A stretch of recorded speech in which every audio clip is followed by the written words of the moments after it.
Got gun, Hulk left slot, Dixie left, T left, Mercedes, wide chip, Ricky, Fever left, 75, Katie, Omaha. We're going.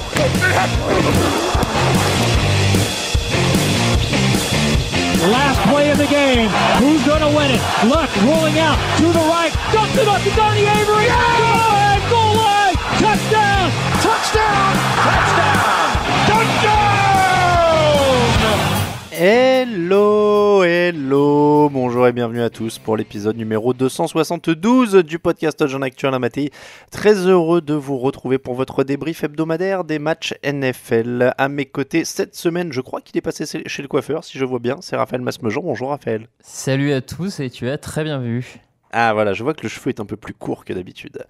Son chevelu est toujours aussi brun et saillant, c'est Camille Sarabène. Bonjour Camille. Salut.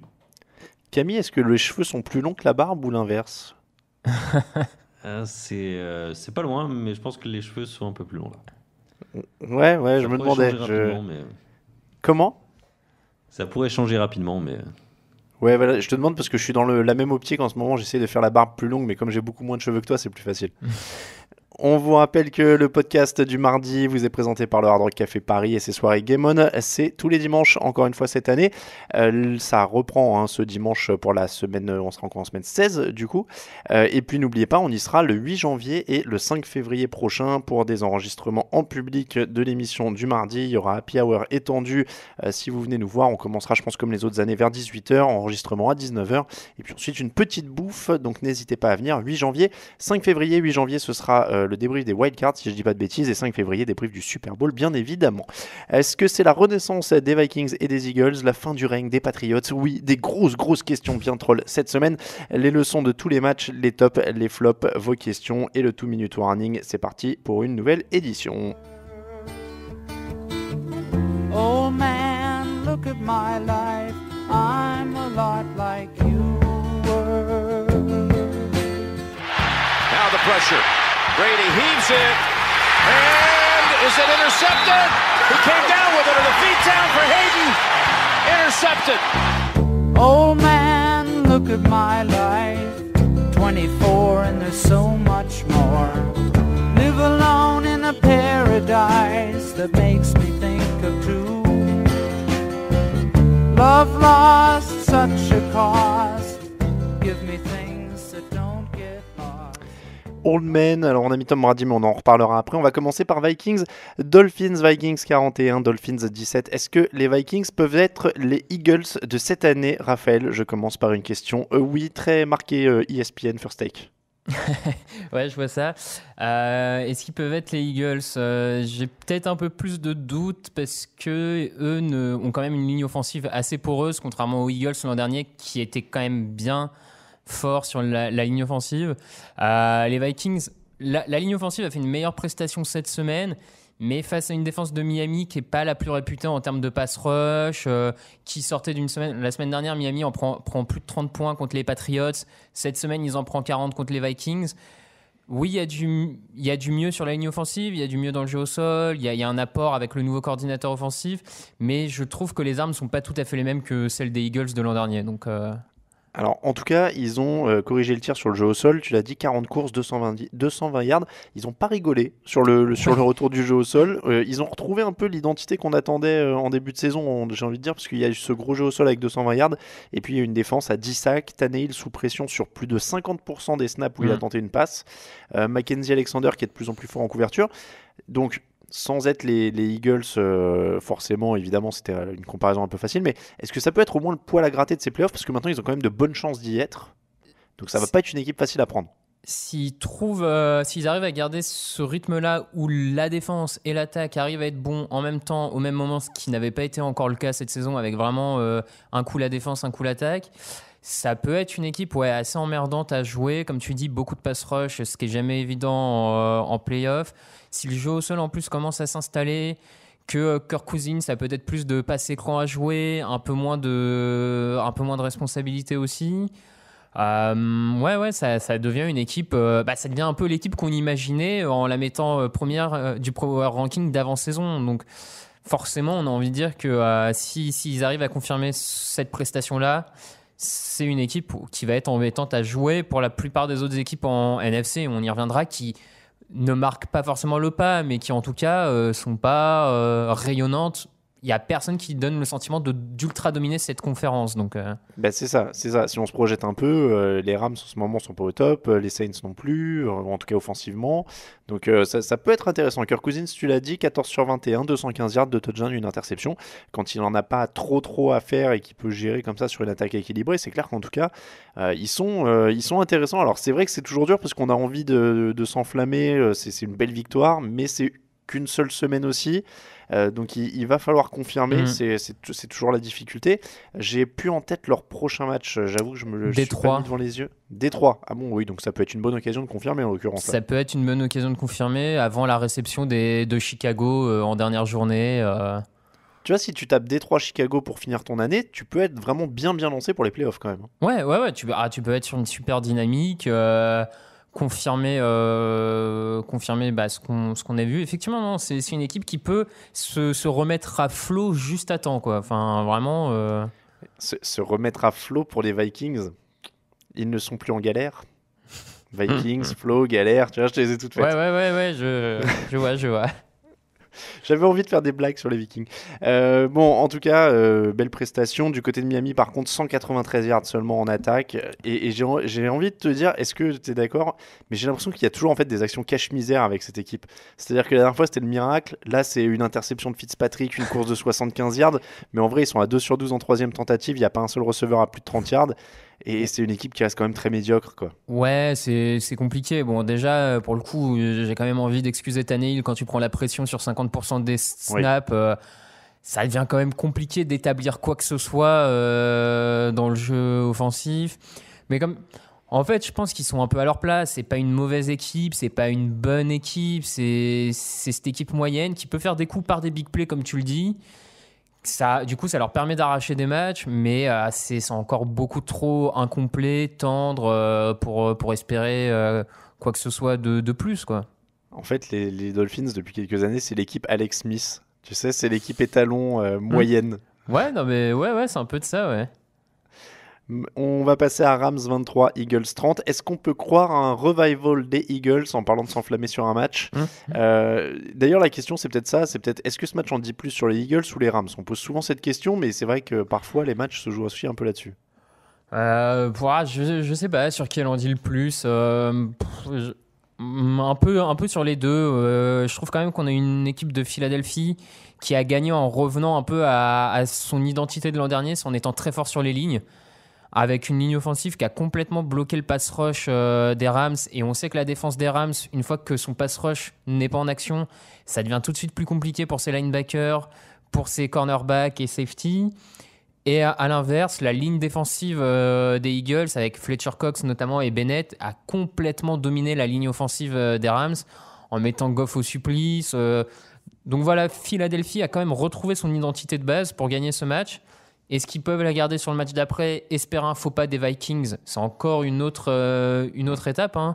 Mais oui, il faut qu'ils gagnent les deux et que les Vikings en perdent. Ouais, ils se réveillent peut-être un poil trop tard. Ils perdent un match à Dallas qu'à mon avis ne devaient pas perdre et ça sera peut-être là le tournant de leur saison pour le coup.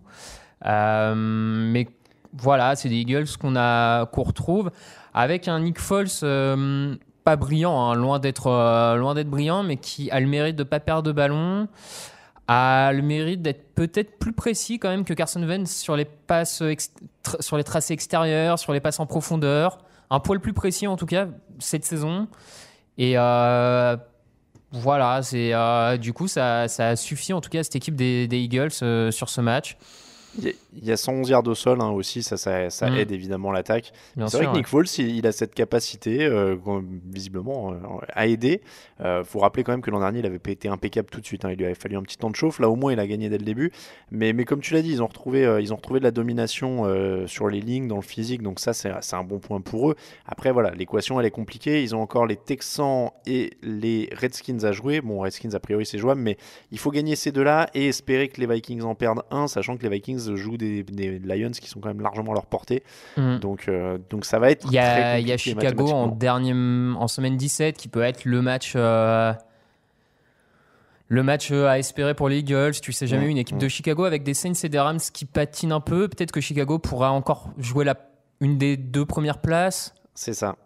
Peut-être que Chicago aura de l'enjeu, donc c'est même pas dit. Parce que Chicago, avoir l'avantage à la maison, ça peut être pas mal. En plein hiver, recevoir les gens à Chicago dans le froid, quand tu as une grosse défense. Oui, là, ça pourrait faire des matchs sacrément verrouillés. Ouais. Du côté de Los Angeles, justement, en parlant d'être verrouillé, Jared Goff est à 1 touchdown et 7 interceptions en 3 matchs. Ouais. On en a pas mal parlé ces dernières semaines. Je crois pas que tu étais là pour en parler du coup de Jared Goff. C'était Grégory qui était pas mal inquiet. Ouais, si, moi j'en avais parlé après un de ses premiers matchs où, au contraire, je m'étais déclaré pas trop inquiet parce qu'il sortait de bye week. Ah oui, c'est ça. Ouais, là, effectivement, ça commence à être un poil plus inquiétant après 3 matchs. Il est juste pas bon. Il manque des receveurs ouverts. Il est pas précis. Ça arrive un peu au plus mauvais moment. Il y a une erreur de lucidité sur l'interception qui est assez terrible aussi. Ouais. Il panique complètement. Ouais, c'est ça. Du coup, c'est vrai que je comprends pas très bien ce qui a pu se passer.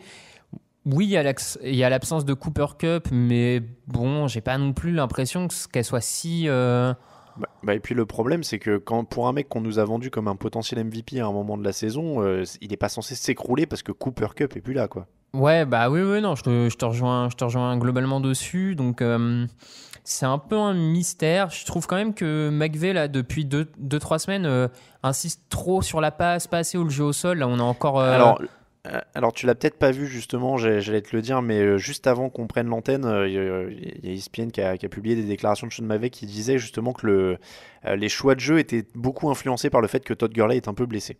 Oui, c'est vrai aussi que ça aide. Ce qui prouve aussi que Todd Gurley est vraiment la pièce maîtresse de cette attaque, que son état conditionne tout le reste et le plan de jeu. Et il a quand même intérêt à vite sortir de sa blessure parce que si du coup son état physique fait que ça oblige les Rams à lancer 50 ballons par match, avec une défense qui ne crée pas de turnover, ça va commencer à être compliqué d'aller chercher quelque chose en playoff, quoi. C'est ça le problème, clairement, c'est qu'en plus leur défense elle reste quand même très très malléable et très irrégulière, quoi. Leur défense ne vit que par les turnovers, donc s'il n'y a pas un strip sack d'Aaron Donald, s'il n'y a pas une interception de Peters, elle prend des yards, elle encaisse, donc et comme on sait que les turnovers c'est pas de la chance, mais il y a toujours un ballon qui peut rebondir bien, il y a toujours une part d'inexplicable et d'inattendu dans le turnover, et forcément si tu es plus en difficulté pour compter dessus, ça devient plus compliqué pour la défense de Wade Phillips. Alors j'espère que je dis pas de bêtises parce que j'ai vu passer la stat très vite fait tout à l'heure, mais je crois que sur les 6 dernières semaines, les Rams sont l'équipe qui prend le plus de points et les Saints l'équipe qui en prend le moins.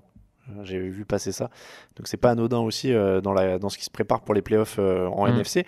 J'espère juste que les Rams sont pas en train de nous faire une Chiefs ou une de ces équipes qui s'écroule après un début de folie et qui se... Parce que c'est ça, il faut tenir sur la durée et c'est pas toujours facile. Et tu parlais de la défense et de la couverture aérienne, Aqib Talib a quand même beaucoup souffert. On n'a pas mentionné Alshon Jeffrey qui sort quand même un match en 160 yards, ça aussi ça aide Philadelphie à sortir un peu de sa torpeur. Mais à surveiller ces 2 équipes qui vont être très intéressantes quand même sur la fin de saison. Philadelphie encore un petit espoir. Et puis les Rams, ils arrivent quand même sur les playoffs d'une manière un petit peu chancelante. Steelers 17, Patriots 10. La question qu'on pourra nous reprocher dans un mois, est-ce que ça sent la fin de la dynastie Patriots ?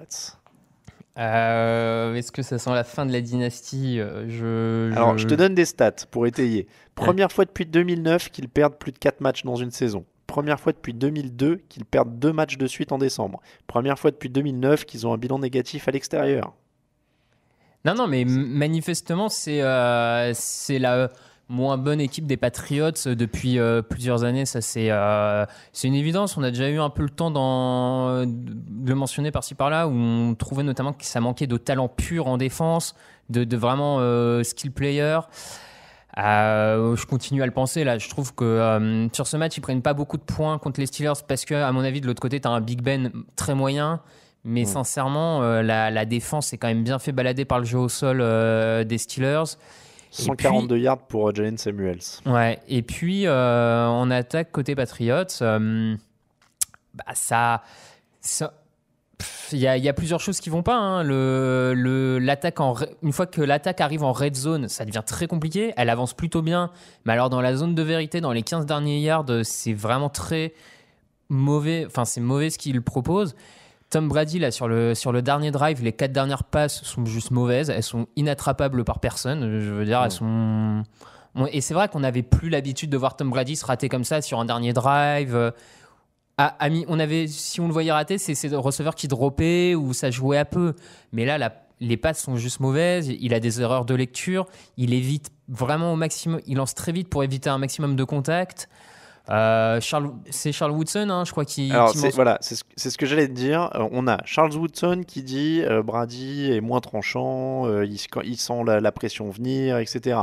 On a Damien Woody, ancien lineman, qui dit Gronk est plus le même, c'est plus que l'ombre de lui-même. Il y a beaucoup de choses qui tombent sur cette équipe de New England ces derniers jours sur les consultants. Plutôt d'accord avec ça?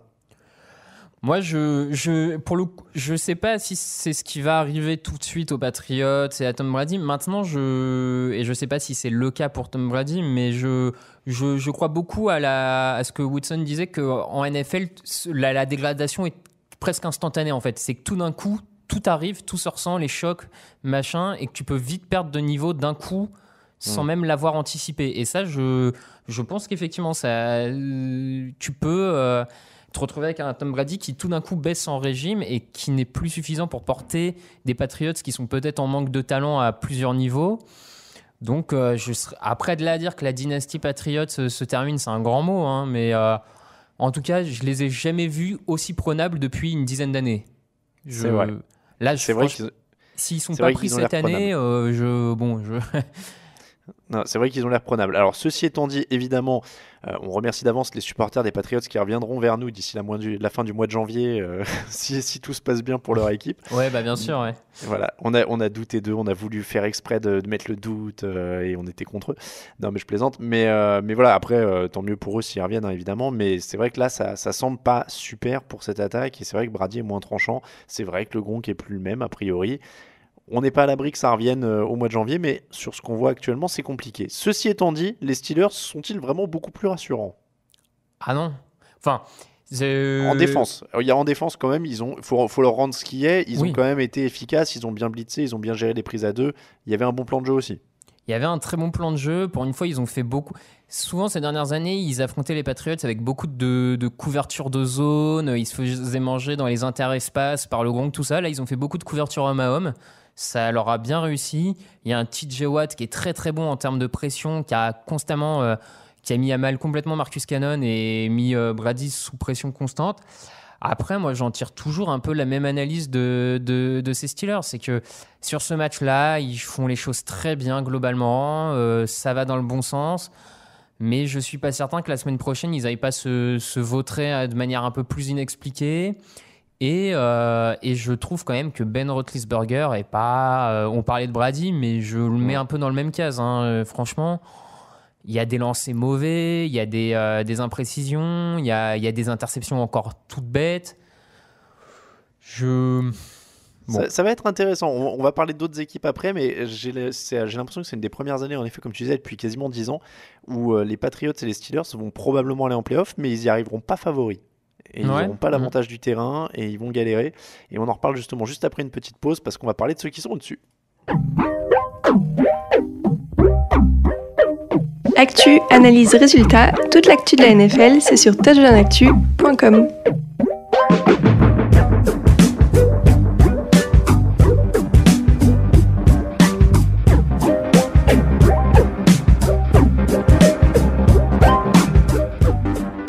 Les équipes qui sont au-dessus dans l'AFC, justement, ce sont les Chiefs et les Chargers. 28 pour les Chiefs, 29 pour les Chargers. Les Chargers sont qualifiés, ils sont à égalité avec les Chiefs en tête de l'AFC. Alors pour l'instant, Kansas City reste devant à la faveur d'un meilleur bilan de division. Mais on a quand même une conférence AFC qui est en train de devenir sacrément intéressante avec deux équipes de la même division en tête. Et les Chargers, qui mine de rien, sont en train de devenir un des prétendants très sérieux au titre, Raphaël. Ouais, ils sont un des prétendants très sérieux au titre. À mon sens, depuis pas mal de semaines maintenant, c'est même l'équipe la plus équilibrée de la ligue. je dirais avec vraiment avec sur le long terme une top 10 attaque et une top 10 défense. Enfin, les deux unités, quel que soit le côté du terrain, font vraiment partie des meilleures de la ligue. Et c'est une des rares équipes d'ailleurs dans le top, toutes conférences confondues, qui à mon sens est aussi bonne des deux côtés du terrain. On a un Philip Rivers qui sort vraiment une très très grosse saison. Il y a encore là comment il fait revenir son équipe dans les derniers instants. Ils arrivent à s'en sortir malgré les blessures de Melvin Gordon et Austin Ekeler au jeu au sol. Donc ça prouve à quel point vraiment tu as une équipe qui est bien rodée. Le plan de jeu permet même de s'en sortir sans ses coureurs principaux. Ouais, c'est ce que j'allais dire. 119 yards au sol sans leurs deux coureurs titulaires, c'est pas mal. Ouais, c'est ça. Parce que tu as un bon game plan, tu as une ligne offensive qui est bien meilleure que les années passées, qui permet à des coureurs de s'en sortir un peu mieux. Tu as une menace aérienne qui est telle que voilà, ça ouvre aussi des brèches mécaniquement au jeu au sol. Franchement, c'est une des bonnes surprises de cette saison. Clairement, moi, je ne les voyais pas aussi haut. Donc ouais, c'est une équipe très équilibrée. Restera à voir une fois en play-off parce qu'ils y sont là, c'est sûr. Ouais. J'ai envie de dire que ça sent la saison ou jamais pour Philip Rivers un peu. Ouais. Parce qu'il y a super équipe et il y a quand même monté en âge, donc c'est un peu ça sent la grosse occasion. Alors excusez-moi, hop là. Je ne sais pas si vous l'entendez à l'antenne, il y a une pub qui a démarré sur le site où je consultais les stats. Donc oui, non, mais ça sent ça. Après, du côté des Chiefs, on ne va pas revenir sur l'attaque. Alors même si on peut, eux aussi, il y a une gestion à faire du côté des coureurs. Là, c'est Damien Williams qui a eu 10 ballons pour 49 yards. Ils ont gagné que 60 yards au sol. Donc il y a l'absence de Kareem Hunt quand même qui va se faire ressentir par moment. Oui, non, mais c'est sûr, quand tu perds un joueur aussi talentueux qui vraiment participait à un peu tout, qui était une pièce centrale de cette attaque, il y a forcément un temps d'adaptation. Et puis, ils ont, même au-delà de l'adaptation, ils ont juste des coureurs qui n'ont pas son talent. Donc, ça va avoir un impact, c'est sûr. Après, à eux de le maîtriser le mieux possible, quoi. Enfin... J'allais surtout te parler de la défense, en fait, qui commence bien le match. Ils autorisent que 7 points sur la première mi-temps, qui coïncide avec le retour d'Eric Berry. Donc, est-ce que c'est quand même pas un motif d'espoir, ce match, au sens où Berry a pu jouer que la première mi-temps, il était ménagé la deuxième. Il faut espérer qu'il va monter en puissance en play-off, évidemment, parce que s'il joue que des mi-temps, ça sert à rien, ou peu. Mais c'est quand même un motif d'espoir, parce qu'il était bon sur cette première mi-temps. Ah ouais, c'est un motif d'espoir. C'est quand même un joueur qui... quand il est en forme, est un des meilleurs safety de la ligue, qui a une vraie intelligence de jeu, un sens du placement qui est assez exceptionnel. Forcément, ça aide toute cette équipe. Donc, comme tu dis, c'est un bon motif. Moi, je pense vraiment qu'il va revenir progressivement. Il y a encore 2 matchs de saison régulière avec des Chiefs déjà qualifiés, même s'il y a l'enjeu pour la première place de division, parce qu'eux aussi, à mon avis, ont quand même très envie de jouer à Kansas City en plein hiver. Il va apporter quelque chose à cette équipe, c'est sûr et certain, et ça fait un joueur de toute façon, t'as jamais assez de joueurs de talent dans une défense, donc je veux dire à partir de là mécaniquement On continue sur les matchs de la conférence AFC. Je vous explique un peu l'ordre pour une fois des débriefs, mais maintenant on est parti dans conférence par conférence, course au playoff, et puis on finira sur les matchs qui avaient vraiment aucun enjeu. Ravens 20, Buccaneers 12, 242 yards au sol pour les Ravens, 5 matchs de suite à plus de 190 yards au sol. C'est du jamais vu depuis des Steelers en 1976, pour dire à quel point ils courent quand même cette équipe de Baltimore. Ils sont à 4 victoires en 5 matchs avec Lamar Jackson, et du coup cette recette défense plus gros jeu au sol, on bourrine dans tous les sens. Pour l'instant ça continue de fonctionner. C'est une recette presque archaïque avec autant de jeux au sol. Le côté novateur, c'est que le quarterback court plus. Ça, c'est sûr que je pense pas que les Steelers dans les années 70 faisaient autant courir leur quarterback. Mais non, mais c'est comme tu dis, c'est une recette qui fonctionne merveilleusement en n'exagérant pas, mais qui fonctionne vraiment très bien pour Baltimore. On l'a déjà évoqué. À l'heure actuelle, Lamar Jackson permet aux Ravens d'être meilleurs de manière globale et notamment en attaque. Pour le moment, ça leur permet de maîtriser le tempo, d'avoir une défense qui passe pas trop de temps sur le terrain et qui du coup peut être ultra performante, ultra agressive. Les clés sont là. Je sais pas jusqu'où ça peut aller d'avoir un... Parce que là, sur ce match, pour le coup, j'ai trouvé Lamar Jackson dans ses passes pas bon du tout, pas très bon. Il a été quand même très peu inspiré à la passe. Mais il a que 131 yards gagnés à la passe en 14 passes, donc c'est quand même pas grand-chose. Et puis tu l'as dit, c'est archaïque au sens où il y a 49 courses pour 23 passes, donc c'est pas tout à fait la NFL version 2018, Révolution, Sean McVay, Kansas City, tout ça.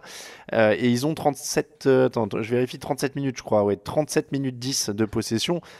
Donc clairement, en effet, il va pas falloir qu'ils tombent sur une équipe qui prend 14 points d'avance dans le premier quart-temps, quoi. Ouais, c'est un de leurs risques, effectivement. S'ils doivent aller chercher le score, ils pourront difficilement le faire qu'en misant sur le jeu au sol, ou en tout cas autant. Donc ça exposera forcément plus Lamar Jackson. À voir. Ouais, ça va être le risque, mais il faudra voir. Pour l'instant, en tout cas, ils se dirigent vers les playoffs avec cette méthode-là. Et du côté de Tampa, on s'approche évidemment plutôt de la draft. Alors, on est en train de réfléchir à des choses sur le site. Vous retrouverez peut-être assez rapidement au mois de février une sorte de preview de l'intersaison équipe par équipe. Enfin, on est en train de voir si on fait équipe, division. Il y a beaucoup d'idées qui circulent dans la rédac. On va mettre tout ça. Donc, on parlera un peu plus de ces équipes-là d'ici la fin de l'année. Mais Tampa, pour la stat, c'est 12 points en deuxième mi-temps depuis la semaine 12. C'est-à-dire qu'ils calent complètement après la pause. Là, ils étaient à 9 points à la mi-temps, ils en ont mis 3 derrière. Et Jameis Winston qui continue, bon an mal an, son petit bonhomme de chemin pour essayer de garder sa place, quoi. Ouais, c'est ça. Plus grand chose à dire de plus que ce qu'on a déjà dit sur cette équipe de Tampa Bay. Ça sent le ménage, notamment au poste de coach quand même. Il faudrait. Ouais, ça paraît repartir évident. Du bon pied. Jets 22, Texans 29, deux équipes qui avaient du mal à protéger le quarterback, c'était samedi soir. Au final, Sam Darnold n'a pas réussi à sortir le drive qu'il fallait en fin de match, mais ils ont quand même été accrocheurs, ces Jets. Ces deux équipes qui ont eu du mal à protéger le quarterback, hein. On a vu quand même beaucoup de pression dans ce match. Et ce qui est un peu étonnant, parce que ces dernières semaines, la ligne offensive de Houston était bien meilleure et donnait plus de temps à Deshaun Watson pour lancer, etc. Là, elle est un peu retombée dans ses travers. À surveiller, parce qu'il ne faudrait pas que l'embellie se termine à l'arrivée, à l'entrée des playoffs, j'ai envie de dire, pour les Texans. Donc ça, c'est à surveiller du côté de leur ligne offensive. Après, une équipe des Jets accrocheuse. J'ai trouvé un Darnold vraiment plaisant sur ce match, avec des beaux lancers, des bonnes lectures, tout ça. Donc deux équipes qui se... Alors, les Jets... il fait un beau match d'Arnold, c'est juste qu'à la fin il est à deux doigts. Moi l'action m'a fait sourire, mais le pauvre il est à deux doigts de lancer la pire interception de la semaine, je crois, quand il se fait saquer par Watt et qu'il balance une saucisse en l'air, mais alors n'importe comment. Quelle idée tu as de vouloir lancer alors que tu es aux 3/4 par terre avec JJ Watt sur ton bras. Mais en dehors de ça, je suis d'accord avec toi, il fait un bon match, il est stoppé sur les deux derniers drives, mais il y a de la pression, ça reste prometteur pour la suite, quoi.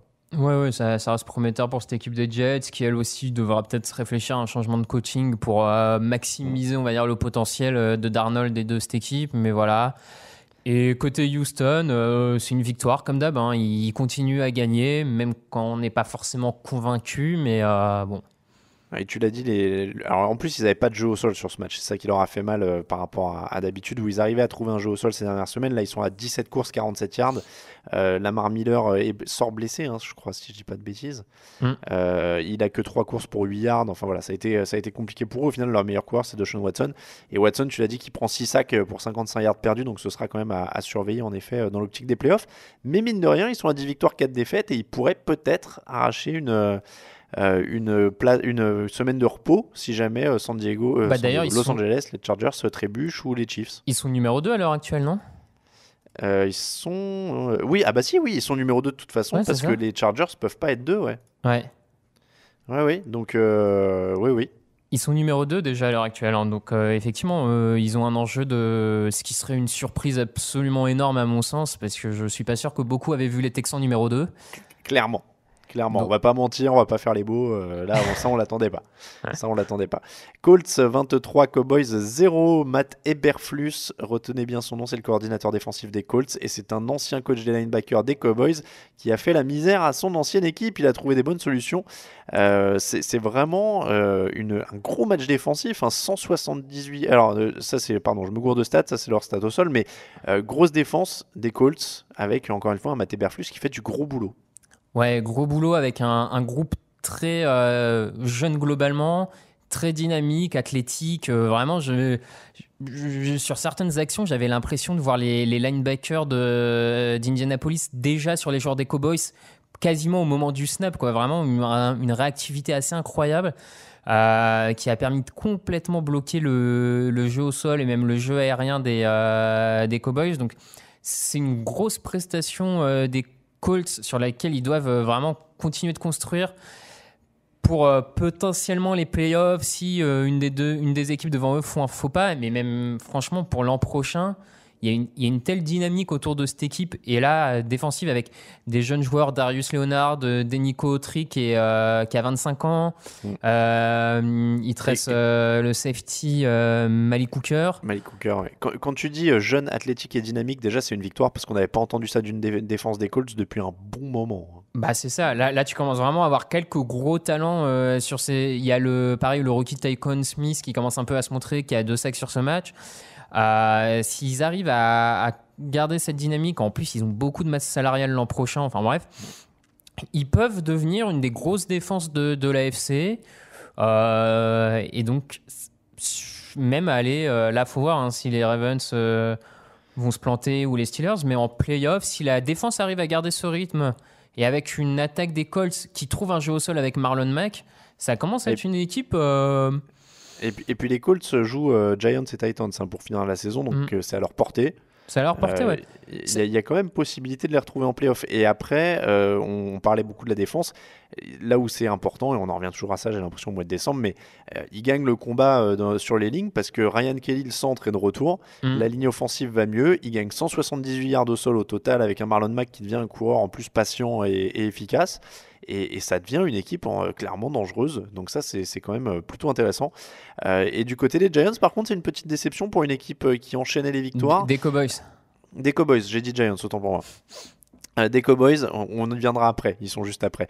Les Cowboys, oui, qui sont... alors, ils sont dépassés, en fait, toute leur victoire cette saison, c'est contre des quarterbacks assez mobiles qui peuvent justement un peu sortir de la poche. Est-ce que ça prouve un peu des soucis en couverture, notamment quand il faut tenir longtemps, peut-être ? Ouais, il y a un peu de ça, effectivement, avec peut-être quand même une escouade de cornerbacks qui, jusque-là, pas surperformé, mais qui avait un très haut niveau parce qu'elle avait un pass rush capable aussi de très vite bloquer le quarterback adverse. Donc forcément, en laissant un peu plus de temps, ça devient plus compliqué pour eux. Après, moi, certains vont dire que je martèle, c'est peut-être du bashing facile, mais je pense que ce match aussi, c'est un peu l'illustration du problème que pourra poser Jason Garrett en playoff à cette équipe. C'est-à-dire que quand le scénario ne se déroule pas comme prévu ou pas bien, que les Cowboys n'arrivent pas à être rapidement en tête, à avoir un Ezekiel Elliott qui porte la balle, fait descendre le chrono, et que ça demande du coup au coaching staff de trouver d'autres solutions, de s'adapter, de changer son game plan, j'ai l'impression de voir encore une fois un Garrett très passif, qui attend, qui ne sait pas trop quoi faire. Et ça, à mon avis, en play-off, les scénarios prévus d'avance en play-off, ça arrive rarement. Je pense que ça leur coûte. Pour moi, ce match, c'est un peu l'illustration de ça. Ça se passe pas comme prévu et Garrett qui est pas capable de trouver les solutions et ça risque d'arriver un peu plus tard. Giants 0, Titans 17, les Titans qui restent aussi en course dans l'AFC. 170 yards de plus pour Derrick Henry, qui est vraiment le franchise player de cette équipe maintenant. C'est lui le moteur, hein, c'est pas Mariota. Ouais. Oui, bah c'est presque pas surprenant, tant Mariota nous a quand même pas habitués depuis plusieurs saisons à porter vraiment cette attaque des Titans. Derrick Henry qui va vraiment mieux depuis la bye week. Qui a dit que pendant la bye week, en fait, il avait étudié toutes les vidéos des premiers matchs, il avait regardé ce qui allait pas et il a fait exploser ses stats depuis. Donc, comme quoi, il faut regarder de la vidéo. Ouais, non, mais bien joué à lui. Et du coup, c'est une équipe des Titans qui, en termes de physionomie, ressemble un peu à ce à quoi on s'attendait. Une défense qui est globalement solide, du jeu au sol avec une bonne ligne offensive, et puis Mariota qui minimise les erreurs, qui scramble de temps en temps un peu pour échapper à la pression. Il a une fiche qui est indigente, il a 12 sur 20 pour 88 yards. Ouais, il en a sorti plusieurs des fiches comme ça depuis pas mal de temps. Franchement, avec très peu de yards gagnés dans les airs. Bon, voilà. Bon, mais ils dominent physiquement en fait. Hein. Ils dominent physiquement en défense, ils dominent physiquement au sol maintenant que Henry est régulier. Du coup, ça les porte. Pour les Giants, c'est un petit retour sur terre. C'est la deuxième fois en un an qu'ils sont à 0 points. 31 yards en 14 courses seulement pour Saquon Barkley qui a 2,2 yards par course. Et puis du coup, Eli qui n'a pas été fabuleux. À 21 sur 44, 229 yards, d'une interception. C'est un peu retour à la mi-saison, quoi. Ouais, c'est ça, c'est retour en mi-saison, début de saison, où t'as pas grand chose qui fonctionne. En défense, il y a toujours pas de pass rush. Enfin, ça commence à être vraiment ennuyeux de pas être capable de mettre le quarterback adverse au sol parce que voilà. Ne t'en fais pas, Eli Manning aura une nouvelle chance l'an prochain, visiblement. Ouais, bon, écoute, un peu. Ça ne devient plus mon problème, donc j'ai décidé. Ah, tu te désolidarises au fur et à mesure? Ouais, c'est bon. Je suis pas assez fan pour m'infliger ça, en fait, tu vois. Tiens, c'est marrant. Alors, j'ai eu la discussion, c'est un autre sujet, on fait un aparté, mais j'ai eu la discussion avec Loïc qui était là pour le fauteuil la dernière fois en off. Et on se disait justement, c'est vrai qu'on n'est pas non plus. Des fois, bon, c'est tout à leur honneur, hein, mais certains fans qui s'infligent des trucs horribles et qui restent avec leur équipe, même si elle est nulle. Je disais, des fois, ça doit être un amusement. Tu peux aussi choisir une équipe dont le jeu te plaît et puis changer, quoi. Si t'habites pas dans la ville ou que t'es pas né avec avec le truc. Après, non, Bon. mais c'est ça, chacun ses attachements, mais je suis pas assez fan des Giants pour clairement continuer à avoir une année d'Eli Manning lancer des saucisses. Enfin. Ça va tourner, ça tourne pour tout le monde. Broncos 16, Browns 17, 4 victoires en 5 matchs. Les Browns sont toujours vivants dans la course au playoff. Et j'ai envie de dire, Raphaël, ça devient quand même un sacré plaisir de voir cette équipe jouer. Ouais, ça devient un plaisir grâce à ces rookies notamment.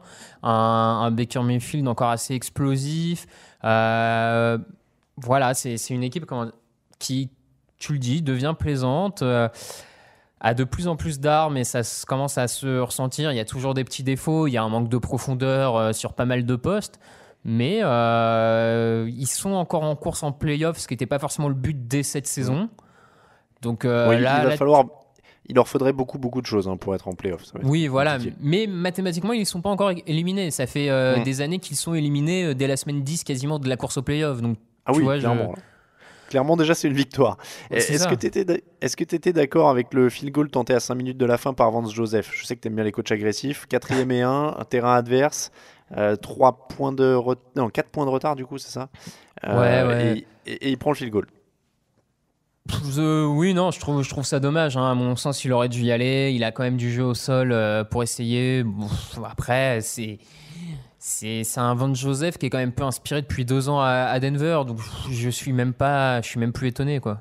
C'est une équipe qui est complètement en transition quand même. Hein. Il y a un ménage à faire. On ne sait pas s'ils veulent aller vers la jeunesse ou vers gagner maintenant, là, au point où ils en sont. C'est compliqué parce qu'ils ont ils ont quelques arguments pour aller dans un sens ou dans l'autre, j'ai envie de dire. Donc bon. Le problème, c'est qu'il manque peut-être. Keenum, il est sympa, mais c'est un peu border. Bon, en tout cas, rassurons-nous. Il y a des rumeurs comme quoi ils ont parlé à Mike Shanahan l'an dernier. Peut-être qu'ils vont le faire revenir. Visiblement, John Fox et Jeff Fisher n'étaient pas disponibles, donc ils sont allés encore plus loin chercher Mike Shanahan. Panthers 9, Saints 12. On passe en NFC avec les Saints qui sont toujours, je vais dire une bêtise, une ânerie. Non, ils sont leaders. Oui, ils sont leaders. Je m'embrouille toujours sur les classements. Cam Newton a l'air au bout de sa vie quand même, non? Ouais, je pense que sa blessure physique est plus grave que ce que les Panthers laissent entendre. À mon avis, il joue vraiment serré les dents parce que ça ressemble tellement pas à son début de saison que et à ce qu'il est capable de faire. Enfin, je veux dire, il a quand même fait une saison MVP. Il l'a avoué un petit peu là il y a quelques heures. On vient de le publier sur le site. Il l'a dit en conférence de presse. Il a dit c'est même en mettant de la glace, même en prenant des anti-inflammatoires, ça me gêne, c'est tendu, j'y arrive pas. Alors il disait en fait ça n'empire pas. Mais ça fait des semaines que ça ne bouge pas en fait. C'est gênant, c'est tendu. Il disait j'ai essayé l'acupuncture, tout ce que vous voulez, ça bouge pas. Voilà, et on lui avait dit apparemment après l'opération qu'il fallait du temps. Voilà. Mais clairement, ça se voyait, donc il peut l'avouer maintenant parce que c'est tellement évident que voilà, ils sont perdus là-dessus. Maintenant, ils sont à 6-8. Il faudra un miracle. Il faut le mettre sur le banc là. Mathématiquement, mais il faut un miracle. Il y a plus que Christian McCaffrey en attaque. C'est la satisfaction de l'année. Oui, c'est la satisfaction de l'année, comme tu le dis, parce que certains avaient des doutes sur le fait qu'il puisse porter un peu l'attaque des Panthers, qu'on puisse lui donner beaucoup de portée, qui puisse aussi, tout en ayant beaucoup de ballons à la course, qu'il puisse continuer à être influent sur le jeu de passe, et il continue à le faire cette saison. Donc là-dessus, il y a vraiment un très très beau boulot fait par lui-même, mais aussi par North Turner, le coordinateur offensif de l'équipe, pour utiliser tout son potentiel, voire même plus. Donc voilà, c'est la bonne nouvelle. Après, faut juste là maintenant, faut envoyer Cam Newton au repos parce que la saison elle est foutue. Donc, et il n'a pas eu de chance parce qu'il tombe sur une défense des Saints qui enchaîne quand même un 4e match sur les 6 derniers en maintenant l'adversaire à moins de 300 yards. C'est en train de devenir un sacré atout, cette défense des Saints. C'est en train de devenir un sacré atout, d'autant plus que l'attaque patine, mais stagne à un niveau pas terrible depuis 2-3 semaines. T'as encore un très petit match de Drew Brees, un jeu au sol qui a quelques fulgurances, mais qui n'est pas constant. Donc oui, si les Saints peuvent, en plus de leur attaque qui peut exploser à tout moment ou revenir à un bon niveau, profiter de cette défense, mais moi je le dis depuis pas mal de semaines, le fait qu'ils défendent aussi bien contre la course, ça me semble être un élément vital pour aller très loin en play-off, et je pense que ça peut leur permettre vraiment d'aller très très loin. Maîtriser comme ça le jeu au sol adverse, maîtriser le chrono, donc ça peut être que... Oui, vas-y, finis. Ouais, ça peut être que du bon. Et alors en plus, quand Eli Apple arrive à faire des interceptions, là, ça devient... Non, moi, ce que j'allais dire, c'est qu'en attaque, il souffre aussi peut-être des absences de Teron Armstead et Max Unger sur la ligne. Et donc, ça aide pas Drew Brees. Et il y a un 4/13 en 3e tentative qui, du coup, leur a fait mal. Et on a quand même vu le très, très rare pick 2, qui est l'interception sur conversion à 2 points, retournée par la défense dans la end zone adverse pour 2 points. Donc, c'est bizarre parce que du coup, c'est un touchdown, mais tout le monde marque des points. Il y a 6 d'un côté, 2 de l'autre. Ouais, moi, je suis vraiment pas fan de ce truc-là. Pour moi, ça fait vraiment... Et alors, j'avais jamais réalisé, mais un jour, ça pourrait nous faire un scénario dramatique, tu sais, avec une équipe qui égalise en fin de match, qui se rapproche en fin de match, qui tente une conversion à 2 points, soit pour gagner, soit pour égaliser, et avec l'équipe d'en face qui intercepte et retourne et qui gagne comme ça, ou un truc, ça pourrait être fun. Hein. Ouais. Ça pourrait être incroyable. Ou alors, ils ont pris un point d'avance. Je sais pas, faudrait trouver un truc comme ça, mais ça peut faire un scénario. Je suis pas trop, j'accroche pas trop au principe, mais c'est assez particulier. C'est assez particulier. Je ne sais pas si j'ai un avis là-dessus. Parce que, après tout, tu vois, si tu donnes plus de poids au kicker sur l'extra point, pourquoi pas le retourner dans l'autre sens ? Non, mais pour moi, c'est juste, c'est toi qui viens de marquer. Je vois pas pourquoi tu prendrais des points sur un touchdown que tu viens de marquer. Quoi. Enfin, je veux dire, non, ouais, c'est bizarre. Quoi qu'on en dise, c'est vrai que c'est particulier. Bears 24, Packers 17. Les Packers ne joueront pas les playoffs. Pas un bon match d'Aaron Rodgers. Il y a des lancers manqués, il n'y a pas de touchdown, il y a 2 interceptions, il y a 5 sacs. C'est une saison vraiment à oublier pour Green Bay. Même s'il y a des stats qui sont ronflantes sur le papier, ça reste une saison à oublier. Ouais, c'est ça. C'est saison à oublier offensivement notamment. Parce que la défense, malgré tout, je trouve, il y a quelques... Il y a des choses bien. Il y a le cornerback rookie dont le nom m'échappe là. Jair Alexander, non ? Ouais, c'est ça. Qui fait vraiment une belle saison, qui peut être une des pièces maîtresses de la défense dans les années à venir.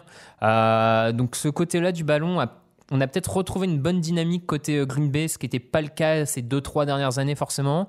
Mais comme tu dis, en attaque, beaucoup de choses sont à oublier. De toute façon, il va y avoir un nouveau coach, a priori, à l'intersaison. C'est pas plus mal qu'ils aient perdu et qu'ils perdent la fin de saison, parce qu'il valait mieux pas que Joe Philbin fasse un coup pour prendre le poste. Donc comme ça, ils sont tranquilles. Du côté des Bears, pas de surprise, ils vont être durs à jouer en playoff. Ça va être même très très dur à jouer en playoff, surtout s'ils ont l'avantage du terrain. C'est ça. La défense est féroce. Khalil Mack a encore 2 sacs et demi, et Mitchell Trubisky, quand il fait des bons matchs, du coup là il est à 20 sur 28, 235 yards de touchdown.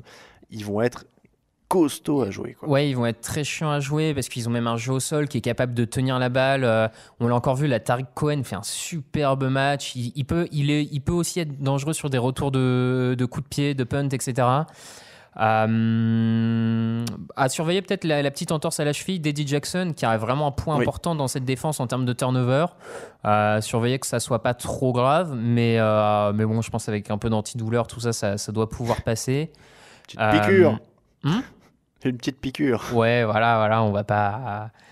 Effectivement, mais comme tu dis, pour peu que les Rams piétinent encore un peu et qu'ils arrivent à aller chercher une place à la maison, une bye week, quand les attaques aériennes de la NFC vont devoir aller jouer dans le froid de Chicago face à une telle défense, je suis pas loin d'en faire des favoris pour aller loin. Ouais, clairement, s'ils ont l'avantage du terrain, bon courage pour aller gagner là-bas, hein. Je pense aux Saints et aux Rams qui sont un peu frileux. Ouais. Va falloir aller développer du jeu si pour peu qu'il neige ou un truc comme ça au mois de janvier à Chicago. C'est ça. Clairement, il va faire 0 degré en plus, minimum. Donc bon courage pour aller là-bas. 49ers 26, Seahawks 23, 14 pénalités pour 148 yards côté Seahawks. Ils se sont un peu tiré une balle dans le pied. Et puis surtout, les 49ers sont quand même très bien joués. Oui, que le match le plus abouti des 49ers cette saison, hein, vraiment, ils ont été bons des deux côtés du ballon. Défensivement, surtout, ils m'ont vraiment impressionné en étant capable de poser pas mal de problèmes à l'attaque de Seattle. Donc, c'est encore une fois, c'est des bonnes bases. Peut-être même, j'ai envie de dire que San Francisco se rassure un peu après une saison, malgré l'absence de Jimmy Garoppolo. J'avais trouvé qu'il y avait des matchs où ils étaient vraiment pas bons, que c'était peut-être pas rassurant par rapport à ce qu'on voyait l'année d'avant. Là, ils retrouvent un peu ce côté agressif, un peu comme les Jets finalement. Si on fait un peu un parallèle entre ces deux équipes, voilà quoi. Ouais. Donc c'est une bonne nouvelle pour San Francisco. Seattle, à mon sens, se tire une belle balle dans le pied pour les ils vont sûrement aller en play-off, mais ils se compliquent un peu la tâche, alors qu'ils pouvaient y être dès cette semaine en battant les 49ers. La semaine prochaine, ils reçoivent quand même Kansas City. Oui, c'est pas cadeau. Clairement, Kansas City, après ils finissent sur les Cardinals. Oui, après. C'est quand même mieux. Mais bon, les matchs de division, c'est toujours un peu, même si les Cardinals, je te l'accorde, a priori, bon, quand même. Mais bon, voilà, ils se sont peut-être un peu compliqué la tâche, alors qu'ils auraient pu se la rendre plus simple dès cette semaine. En défense, tu parlais de la défense des 49ers, il y a 2 sacs pour DeForest Buckner qui fait une saison avant sac du coup, et Fred Warner qui est un bon jeune linebacker aussi qui est en train de faire son trou. Donc moi je suis assez d'accord avec toi, c'est rassurant et il continue. Ce qui est malheureux, c'est qu'en fait j'ai l'impression qu'on dit ça depuis 2 ans, c'est qu'ils font une belle fin de saison et ils construisent pour l'an prochain. Bon, faudra juste que leur quarterback arrive à rester debout l'an prochain. C'est un peu la problématique, même si là Nick Mullens fait un bon match. Ouais. Mais voilà, il va falloir convertir maintenant les bons espoirs d'une saison sur l'autre pour San Francisco. Et pour la petite anecdote, la dernière fois que les Niners ont battu Seattle, qui était le coach des 49ers ?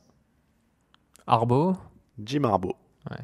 Il n'avait pas battu Seattle depuis Jim Harbaugh, donc ça remonte quand même. Jaguars 13, Redskins 16, on enterrait les Redskins, mais ils sont toujours vivants. Josh Johnson, alors pour la stat, je ne savais pas, Josh Johnson n'avait jamais gagné un match en tant que titulaire. Depuis 2009, il avait été titulaire 5 fois en NFL. Il avait perdu à chaque fois, 4 fois avec les Buccaneers et 1 fois, je ne sais plus avec qui. Et là, ils ont gagné sur un field goal à la fin. Bon, c'était pas joli, ouais, mais ils ont gagné. C'est pour dire dans quel trou sont les Jaguars. Parce que tu peux... Enfin, on peut en discuter longuement si on voulait, mais j'ai quand même du mal à croire que ces Jaguars-là et l'effectif qu'ils ont soit inférieur à des Redskins conduit par Josh Johnson. Pour moi, ça montre juste que c'est une équipe de Jacksonville qui a complètement lâché à l'image d'un Jalen Ramsey qui s'en fout d'à peu près tout. Ce qui peut être problématique à un moment. Mais bon, à ce niveau-là de telle démotivation, et je m'en fous. C'était beau comme il a défendu son coach. Je sais pas si tu as vu la décla. Ouais. Quand on lui a dit la sécurité de l'emploi de votre coach, il a dit je pense qu'à moi-même. Oui, non, mais c'est ça. Donc, bon, voilà, c'est une équipe. Les Redskins s'accrochent, il faut leur accorder le mérite. Malgré un 4e quarterback, plein de blessés sur la ligne offensive, ils essayent de faire quelque chose. Donc, bravo à eux. Et puis, ils tombent sur une équipe de Jacksonville qui est. Mais c'est grande zéro à Jacksonville en fait en attaque. Il y a un touchdown en 3 matchs et 192 yards dimanche. Donc c'est vraiment là, ils repartent de zéro. Il n'y a plus de quarterback. Léonard Fournette est quand même très souvent blessé. La ligne offensive était en lambeaux. Enfin voilà. Donc c'est... Ah non, mais ce delta qu'il y a eu entre équipe finaliste d'AFC à ça, c'est quand même. Ah oui, là c'est un crash, c'est très violent. Bills 14, Lions 13, on passe sur les 3 derniers matchs où il n'y avait pas d'enjeu. Robert Foster, 3e match à plus de 100 yards pour les Bills. Pour la petite histoire, c'est un joueur qui était non drafté et qui n'avait quasiment rien fait à Alabama après avoir été une recrue 5 étoiles. Donc c'est une belle histoire, Robert Foster du côté des Bills. On va retenir ça notamment de ce match. Après, c'est un vrai projet, l'attaque de Buffalo, avec un Josh Allen qui est volontaire mais imprécis. Enfin, il y a un truc, il y a une idée, il y a une inspiration, mais ça reste en chantier. Non, mais ils vont peut-être pouvoir le garder en coureur, Josh Allen. À un moment, ça peut aussi devenir une solution.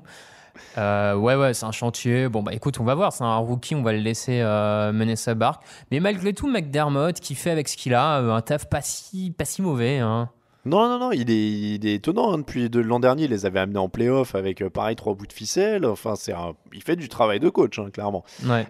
Et puis, c'était la journée des receveurs. Kenny Golladay est à 7 réceptions, 146 yards en face, qui est à peu près le seul point positif pour des Lions qui sont quand même sacrément aux abois cette saison. On parlait de saison à oublier à Green Bay, là, c'est pas mal aussi.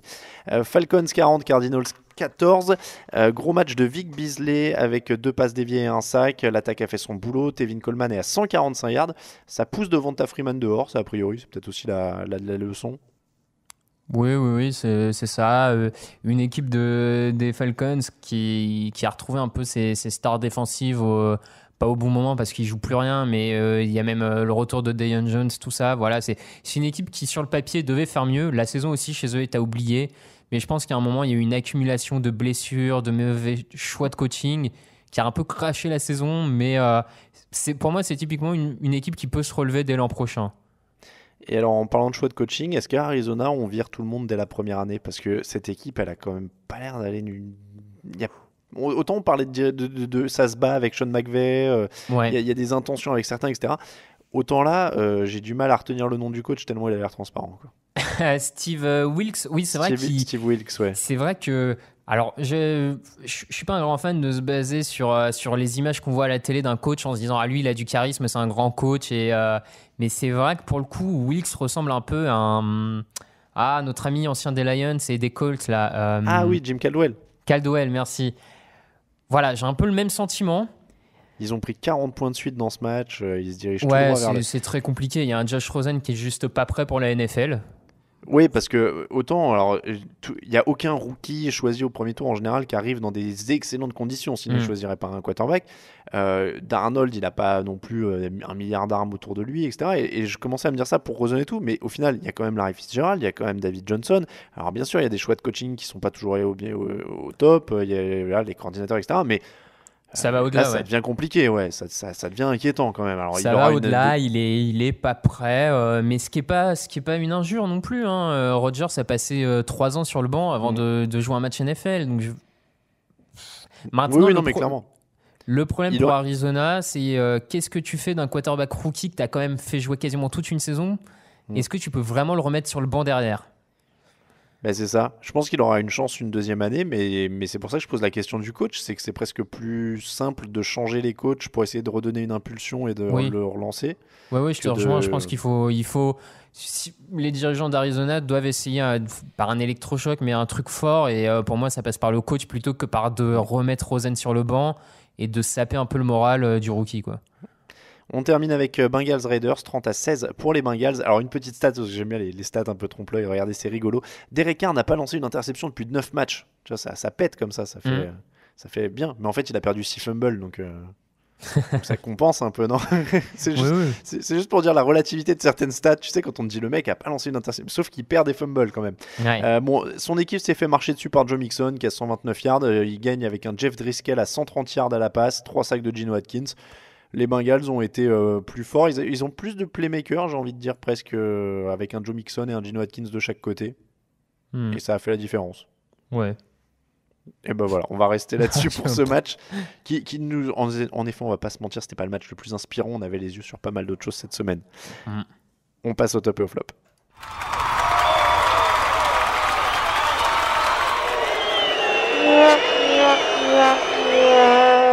Les tops et les flops de la semaine, Raphaël, je te laisse commencer avec ton top.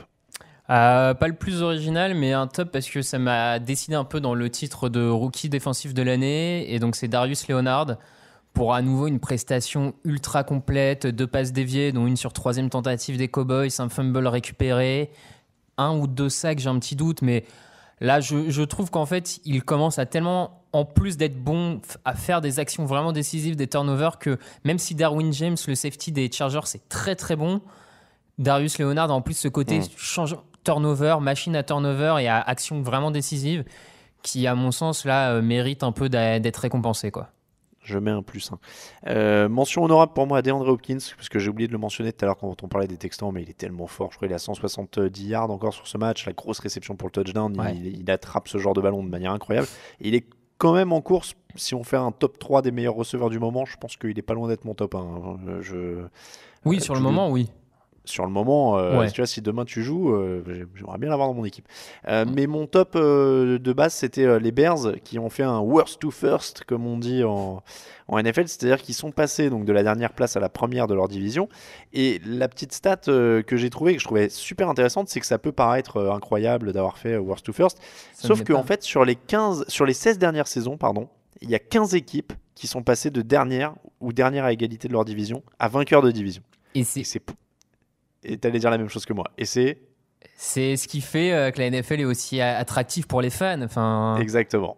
Exactement. Je trouve ça incroyable que sur les 16 dernières saisons, t'es 15 fois où t'as une équipe qui est passée de dernière à première de sa division. Et je trouve ça excellent, quoi. C'est pour ça qu'on regarde ça tous les dimanches. et en parallèle, c'est ce qui rend encore plus impressionnant la domination des Patriots. C'est vrai. C'est vrai. De ce genre de Tu vois, si domination, en tu, effet. si tu compares du coup être capable de dominer sa division pendant tant d'années, alors que sur les 16 dernières années, tu as tout le temps une équipe qui est capable de passer de quatrième à première. Enfin, ça. Clairement, clairement. Ton flop? C'est facile, mais là, c'est les Giants. C'est la déclaration qu'Eli Manning en a pour jusqu'à 2020, même peut-être. Bon. Est-ce qu'ils ont pas inversé? Parce que Tom Brady dit tout le temps qu'il veut jouer jusqu'à 45 ans. Peut-être qu'ils ont cru que c'était Eli qui disait ça. Ouais, je sais pas, mais là, tu vois, à ce niveau-là. Bon. C'est chaud. Hein. À la limite, pour encadrer un jeune, mais il faut qu'il draft quelqu'un, là. Ça devient urgent quand même. Ouais, non, mais bon. Bon, on te soutient tous, Raphaël. On est tous avec toi. Moi, mon flop, c'est pareil. Je suis pas allé chercher très loin, mais c'est la défense des Rams. Que là, pour le coup, on l'a beaucoup dit pendant l'année. Est-ce que ça va revenir? Est-ce que ça va revenir? J'abandonne officiellement sur la défense des Rams, qui, je le pense, va quand même être un point faible assez compliqué à gérer en playoff. Donc à voir. Mais comme tu l'as dit, ils vivent et ils meurent par le turnover, en fait. Donc à partir de là, c'est quand même pas toujours bon signe, à moins d'être méga opportuniste pendant les playoffs. Mais ça risque d'être assez compliqué. Risqué. Hein. On passe aux questions.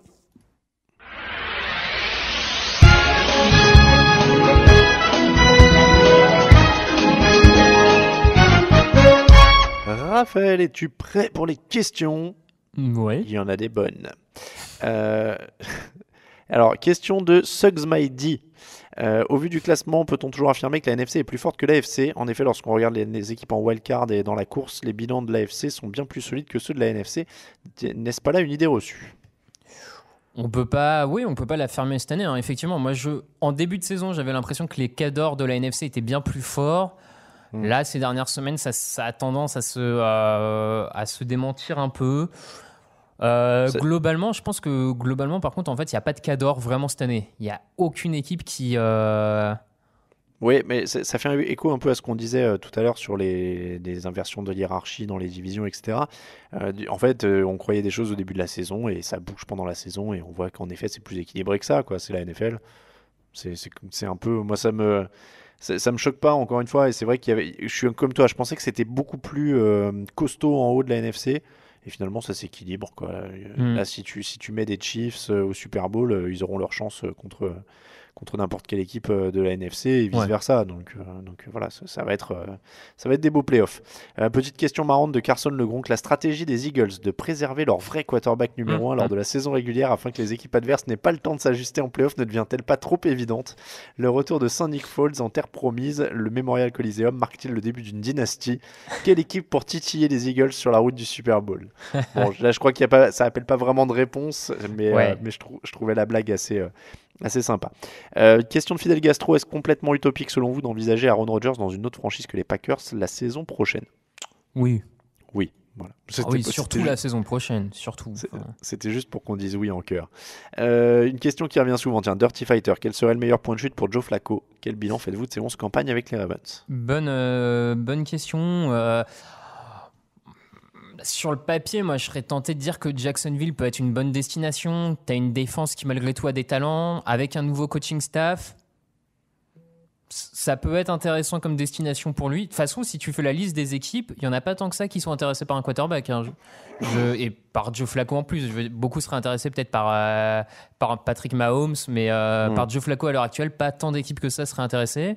La question, ça va toujours être de savoir est-ce qu'il vaut mieux lui ou drafter? Parce qu'au final, un mec drafté coûtera moins cher. Donc, est-ce qu'il vaut mieux qu'un choix du premier, même du deuxième ou du troisième tour à développer d'ailleurs? Je pense sincèrement que pour des équipes comme Jacksonville ou pourquoi pas même les Broncos, tu te disais est-ce qu'ils sont dans un win now ou pas? C'est vraiment ça la question en fait. C'est l'équipe à qui il manque un quarterback un peu ric-rac, quoi. Ouais, et du coup, à ce titre-là, Jacksonville, Denver et un de nos auditeurs sur Twitter, Lamouche Will, qui faisait remarquer que Washington aussi, suivant la blessure d'Alex Smith, avec une grosse défense, du jeu au sol. C'est vrai que, ouais, en plus, comme la blessure d'Alex Smith, ça a l'air quand même particulièrement compliqué. Ça peut être une option à surveiller, pas bête. Question de Jean Bassoncourt, les Patriots qui évitent le touchback, tels des équilibristes funambules, les pieds dans le terrain au centimètre près, action de l'année sur les unités spéciales, point d'interrogation. C'était sympa en tout cas.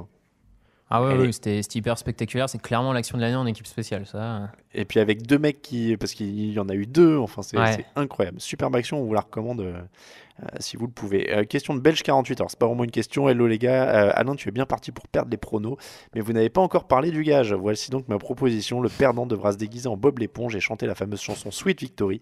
Qu'en pensez-vous? Alain, ça tirait à merveille. Il a mis ah à la fin. Il faut qu'on discute de ça. Oui. Je sais pas si ça va être facile de trouver un costume de Bob l'éponge. Oh, je pense que ouais. Ouais. Ouais. Pourquoi pas. Après, je connais pas du tout la chanson en question, donc c'est à étudier aussi.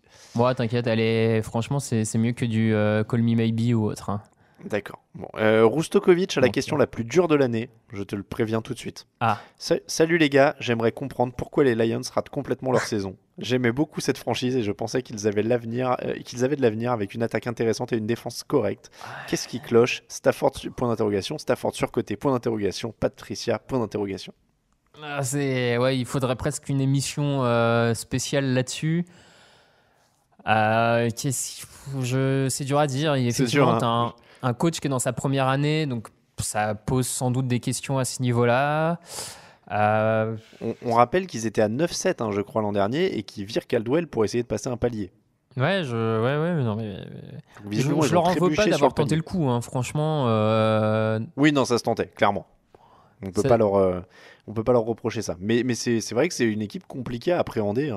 Il y avait en plus un peu de jeu au sol avec Kerryon Johnson qui était arrivé, donc il y avait de l'espoir enfin à ce niveau-là.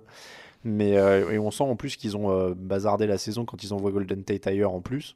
Ouais. Donc drôle de saison pour manque un peu de talent en défense peut-être encore, mais plusieurs petites choses qui font que le mécanisme est pas parfait, quoi.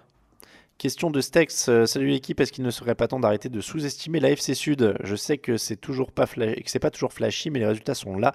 Ils ont actuellement 3 équipes à au moins 8 victoires, seule division à en être là à l'heure d'aujourd'hui, sans oublier que pas plus loin que la saison dernière, ils envoient 2 équipes en play-off, finale de conf plus divisional. Je sais pas si c'est sous-estimé, mais moi je pense qu'une partie se joue aussi sur le fait que depuis maintenant... j'ai même presque envie de dire, depuis que Peyton Manning est parti des Colts, personne ne place une équipe de la FC Sud comme potentiel vainqueur du Super Bowl. Oui, c'est vrai. Et même s'ils ont fait finale de conf quand même, avec... oui, c'est vrai qu'il y a eu cet espoir, mais c'est redescendu après avec la blessure, tout ça. Et je pense que le fait d'avoir depuis 2-3 ans aucune équipe qu'on voit potentiellement comme un vainqueur de Super Bowl fait peut-être qu'on a tendance à regarder la division d'une autre manière que ce qu'elle est vraiment. C'est vrai que ça a été une division en plus pendant un moment, sans, du coup, comme tu disais, après le départ de Manning avec la blessure de Luck, sans franchise quarterback, sans mec qui était porteur, qui était un visage un peu de cette division. Et on sait que quand même les divisions ont souvent aussi un visage. Voilà, Tom Brady, c'est la NFC Est. Alors après, la NFC Est, c'est des franchises fortes, les Giants, les Cowboys, etc.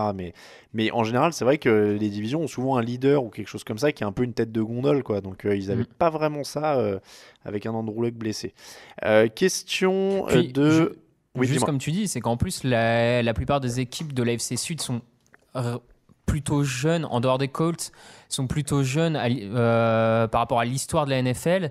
Et je pense que ça joue aussi un peu dans ce côté division sous-côté, un peu moins regardé, parce que comme tu dis, c'est pas les Giants, c'est pas les Redskins, c'est pas les Cowboys. Je pense que ça joue un peu ce côté jeune de ces équipes, quoi. Aussi complètement. Question de Archie Manning.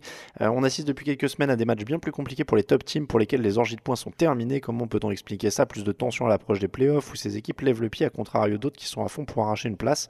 Et de ce fait, est-ce que ce sprint final est l'explication de défense qui monte leur niveau de jeu? C'était Archie Manning qui nous demandait ça. Ouais, c'est vrai que ça a levé le pied.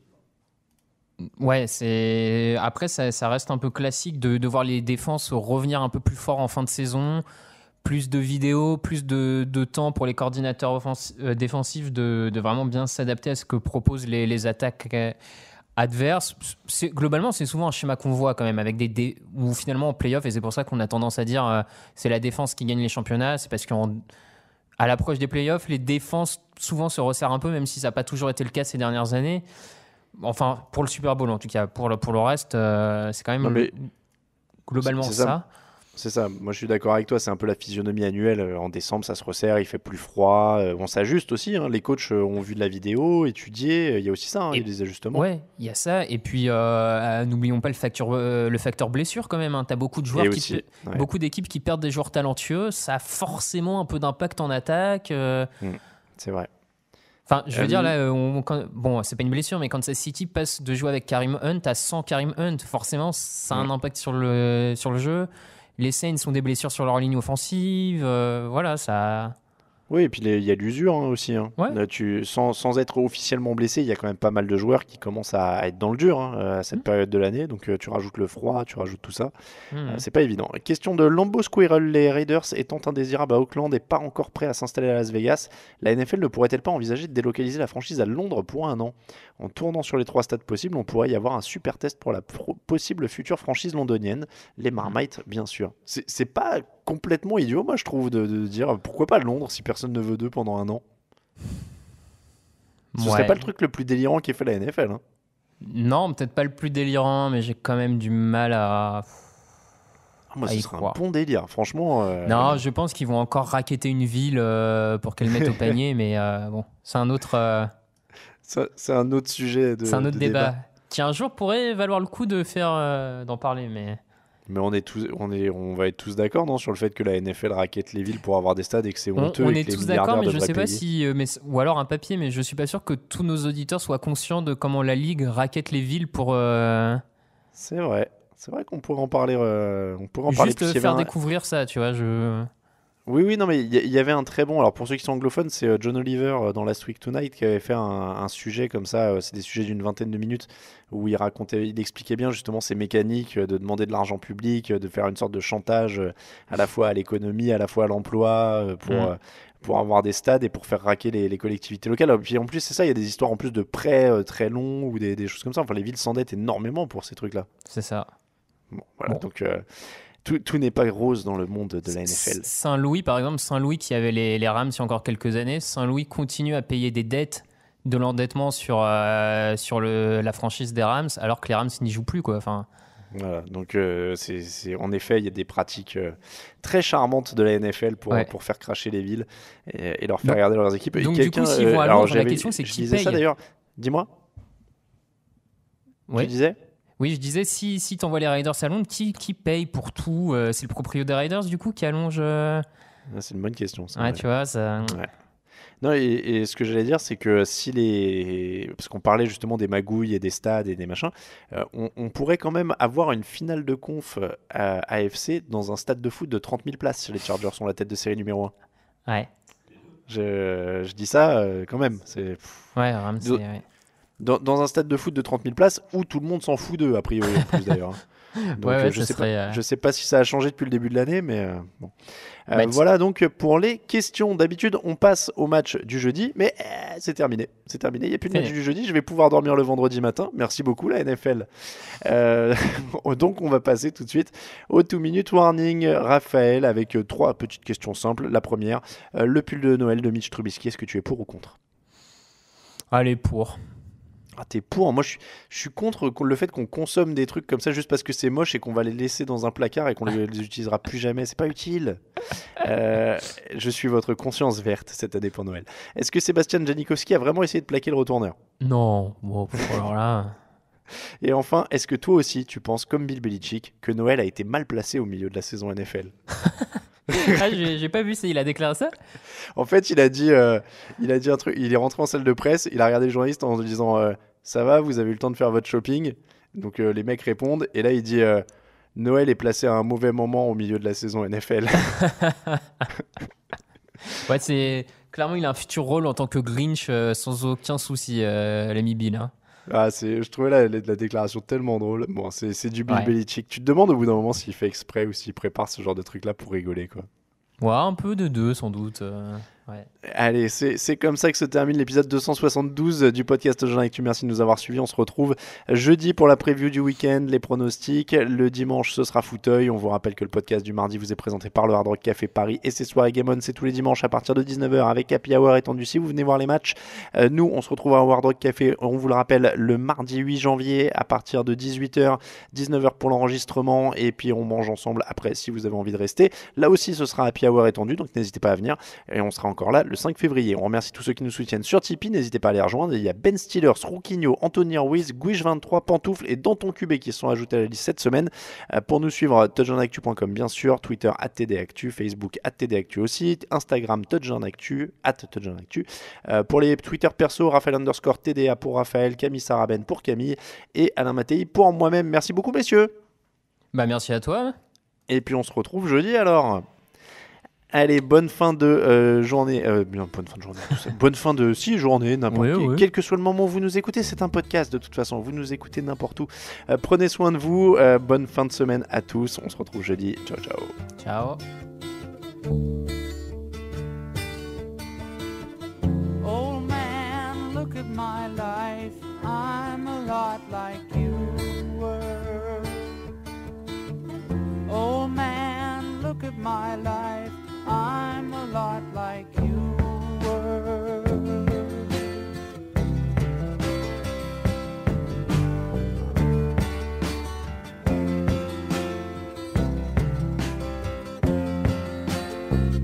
Old man, look at my life.